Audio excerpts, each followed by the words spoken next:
अस्सलाम वालेकुम।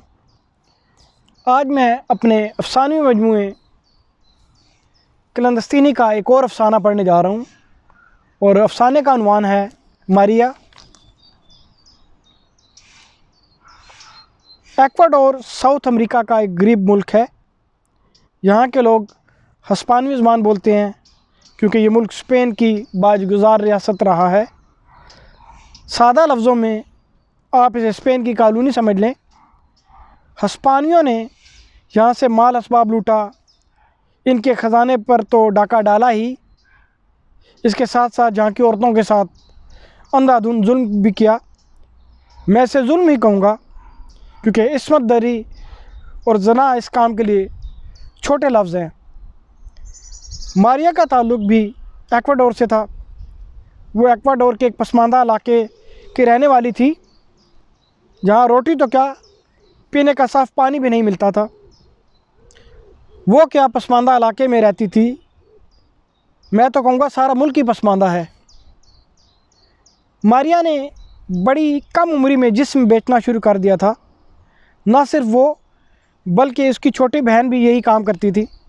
हत्ता कि इसके दो छोटे भाई भी लोगों की जिनसी भूख मिटाया करते और कुछ ना कुछ कमा कर ले आते। इसके बावजूद इनका गुजारा बड़ी मुश्किल से होता। बाप इनका सारा दिन शराब के नशे में धुत रहता और जब कभी होश आता तो इनकी माँ की पिटाई कर दिया करता। कभी अच्छे मूड में हो तो खुलेआम ही उससे प्यार करने लगता। ऐसा कई दफ़ा हुआ जब मारिया और सोनिया घर में दाखिल हुई हों और उन्होंने अपने अम्मी अब्बू को सहन में बिल्कुल बराना हालत में जिनसी तलज़्ज़ुज़ हासिल करते हुए पाया हो। लेकिन इनका बाप इन बातों से आरी था कि बच्चियों ने देख लिया है। अब मारिया और सोनिया भी इस बात की इतनी परवाह नहीं किया करती थी। इनके बाप को या तो शराब की फ़िक्र होती और अगर कुछ रकम बच जाती तो जुए की नज़र कर दिया करता। मारिया के यहाँ पहला बच्चा पैदा हुआ, लड़का था।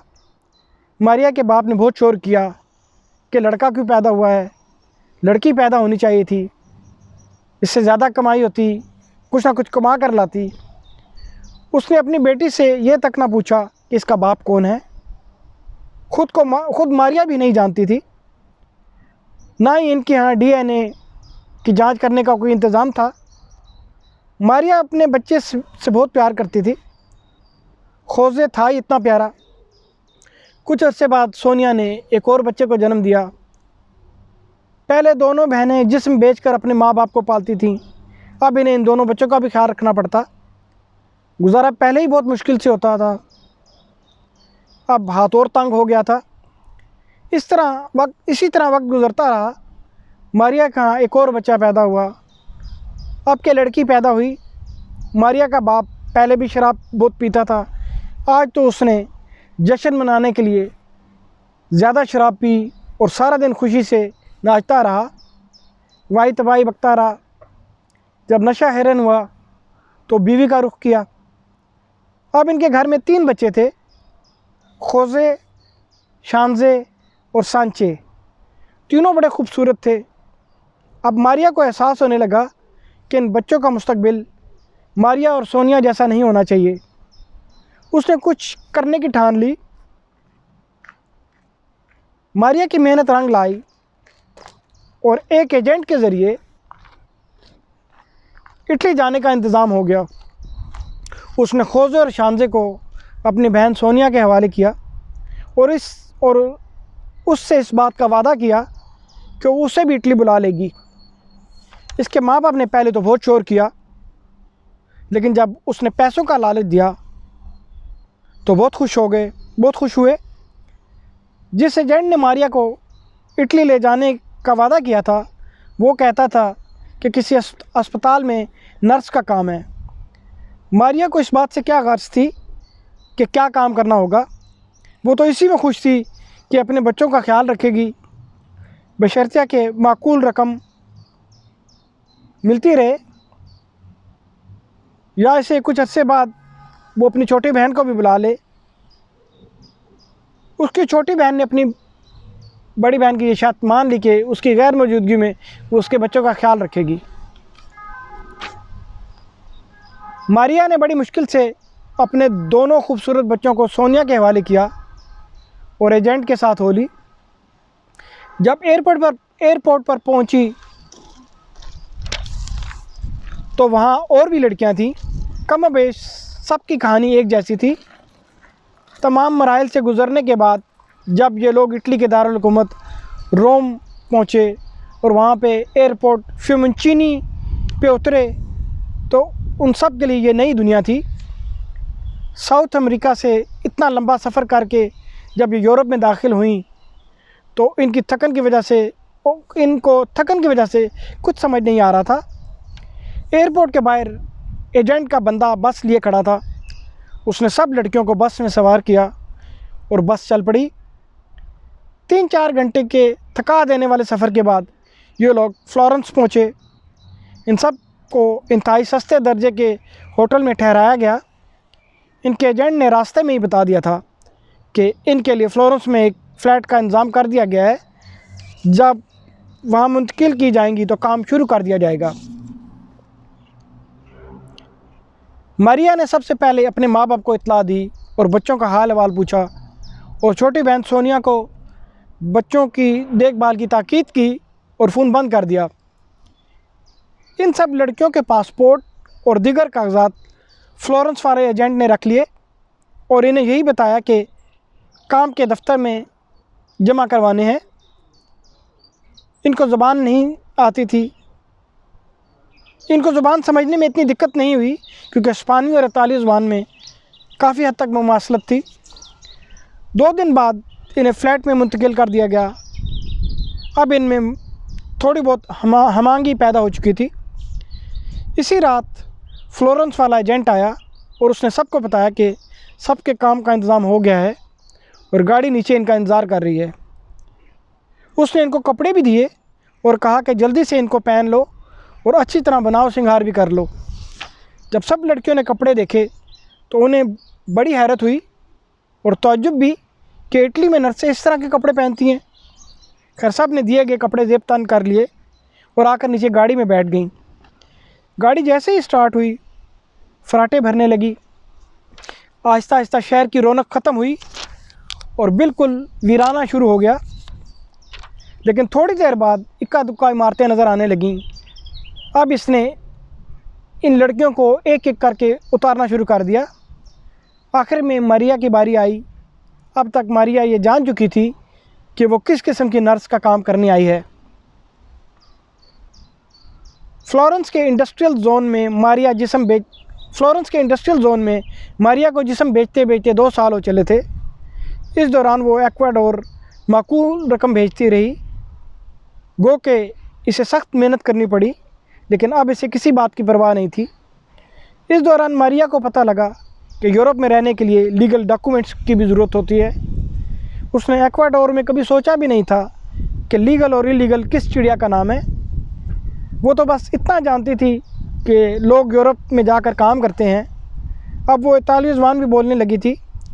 एजेंट को पता था ये लड़कियां 2-3 साल से ज़्यादा नहीं चलेंगी, इसलिए वो गाय बगाए नई लड़कियां लाता रहता था। मारिया को थोड़ी तगोदो के बाद एक माजूर आदमी की रखवाली का काम मिल गया।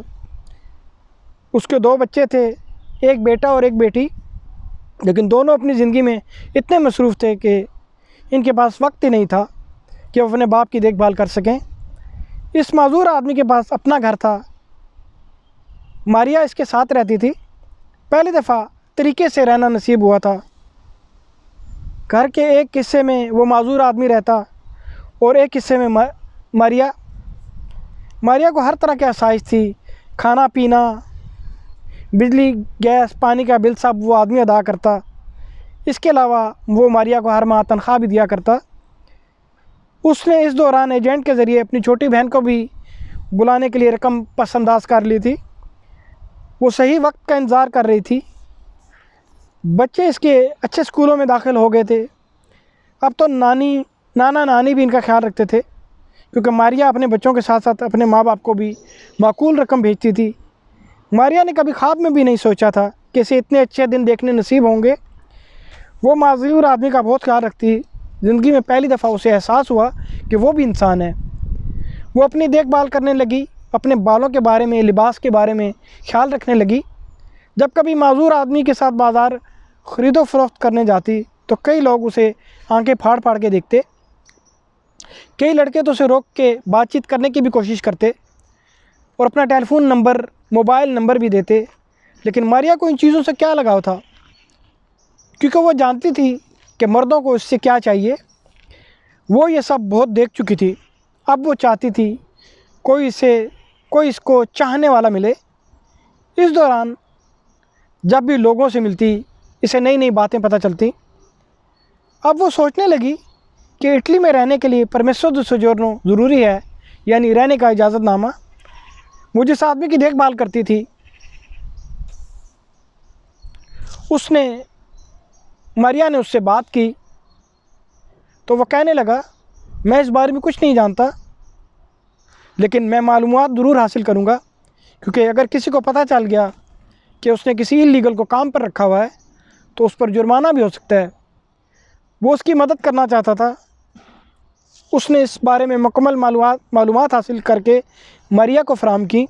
अब एक ही सूरत थी कि इतालवी हुकूमत इमिग्रेशन खोले। इस तरह वो इटली में कानूनी तौर पर रह सकती थी।